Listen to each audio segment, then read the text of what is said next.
Saan nyo po ibabiyahe pa? Saan nyo ibabiyahe? Sinasabi mo kanina? Bicol. Pupunta kami doon. O, pag tinap overall na namin, tapos inuwi nyo ng Bicol, eto kuha ka ng posporo, tapos gasolina, sunugin mo. Babayaran, sunugin mo doon, pag walang kwenta. Ibabalik ko sa iyo yung pera na buong buo. Dagdagan ko pa. Paano yung pag hindi namin... Pero, pag sinunog mo yon at nabalik ko na sa yung pera, last day na rin ng mekaniko ko. Diba? Bakit, diba? Ako, wala rin ako alam dyan eh. Umaasa lang ako.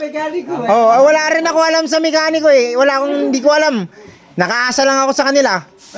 Yun ang deal. Meron doon kasi masara, yung sa bayaw ko, bumili ng kotse. Kinabukasan, ginamit. Okay. Sunod, kinabukasan ulit. Pero nagliyab. Okay na. Yung ano na. Ayun, kasi Yes. mahirap kasi pag sumugal talaga tayo sa ano.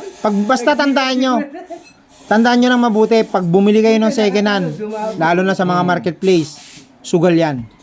Kailangan yung pera mo ngayong, sabihin mong budget mo, 45 o 25, 35. Pag yun lang yung pera mo, wag mo nang ibili. Wag mo nang ibili yun. Kasi kailangan, pag sumugal ka sa marketplace, kailangan yung pera, may pocket money ka pa. Kunyari, ito yung bibili mo, 35. Kailangan may extra pera ka. Pag wala kang pera, nako, mag-aaway kayo ng mag-asawa. Dami yan napunta dito, nag-aaway. Dito pa nagkukwento. Sakit sa ulo yan. Akala okay na yung... Kasi yung mga kotse na yan, matatanda pa yan. Matanda pa sa akin yan. Matatanda pa yan, Kailangan pina-overall. kailangan pina-overall mo. Ilan taon na ba kayo, Pastor? Ngayon, bata pa ako. Baka malaman nila eh. Nagbibideo ako, baka malaman. Ano pa na ako? 17. No, baka naman. Hindi, ano na ako.